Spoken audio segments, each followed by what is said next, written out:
Donc on commence la visite ici par une chambre de géniteur. Donc on passe au pédiluve et on se met de l'alcool sur les mains avant de rentrer pour des raisons sanitaires.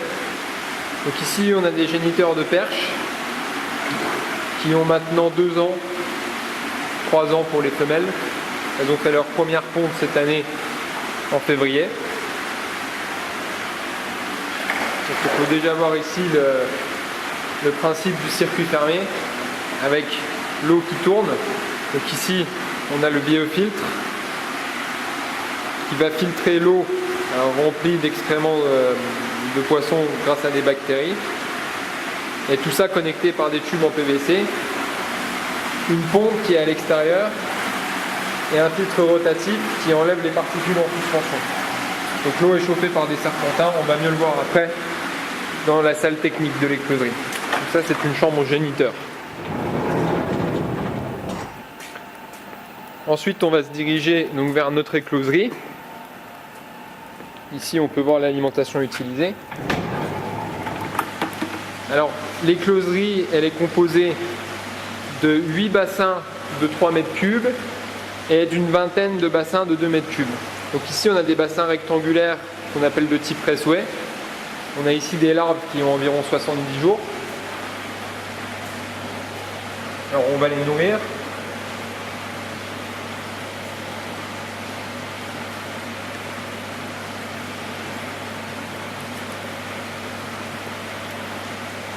Voilà, on voit qu'elles ont faim. On voit mal, il fait noir. Donc voici l'écloserie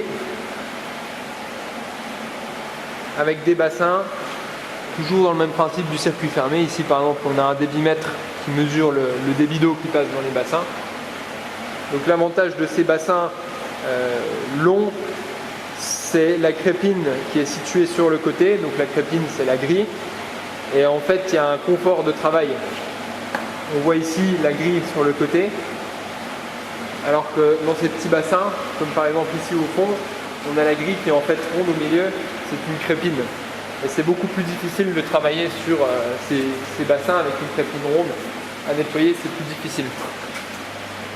Ici, on voit une ligne en désinfection. Donc elle est vide de poissons et on a passé de l'eau oxygénée pour tuer toute forme de bactéries. Voilà, donc une ligne vide qui attend de recevoir bientôt des œufs. Donc en termes de désinfection, on a ici une poubelle qui est remplie avec du désogerme où on désinfecte tout notre matériel. Donc les siphons pour nettoyer les bassins, les balais éponges pour nettoyer les bassins également. Alors, on va se diriger maintenant vers la salle technique, là où est géré tout le circuit fermé. Ici on voit qu'on a nos réserves d'oxygène avec le manomètre qui nous indique à quel moment il faudra changer le cadre. Ici on a ce qu'on appelle des écrémeurs de surface. Donc ce sont des petits carrés qu'on place en surface et on injecte de l'air juste dans cette petite surface et ça nous permet d'enlever le film gras qui est à la surface des bassins. Ici on a une chaudière et le système de chauffage de l'eau. Donc ici on va entrer dans la salle où est géré tout le circuit fermé de l'écloserie.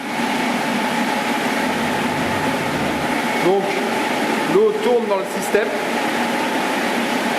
Tout d'abord, si on part de ce bac, elle est tout d'abord pompée par une pompe, ce qui la fait ensuite monter dans le biofiltre, le fameux filtre rempli de supports où on a des bactéries.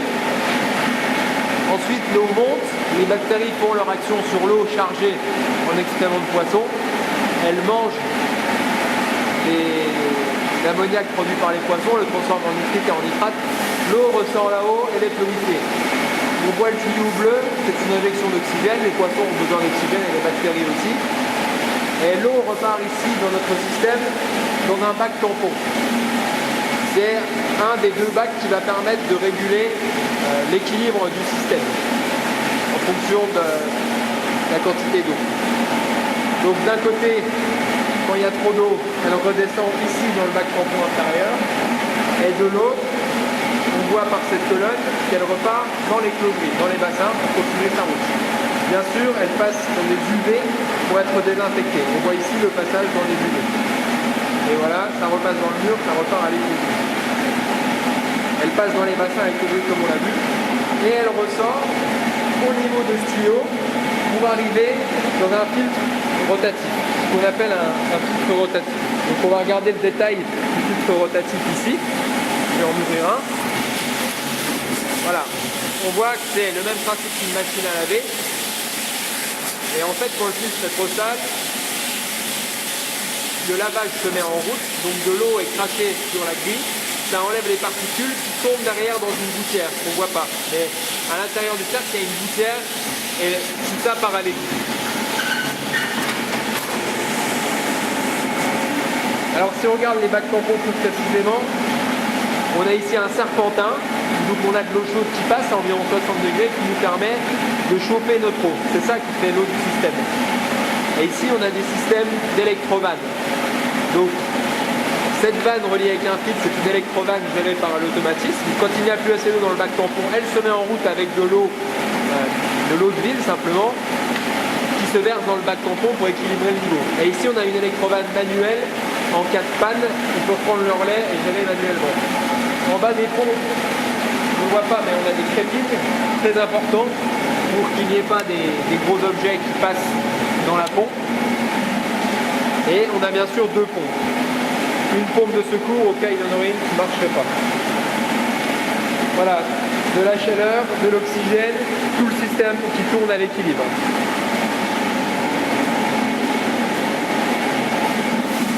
Alors comme on peut voir, les biofiltres font une certaine taille. Ici on a par exemple 3 mètres cubes de volume de filtration bactérienne.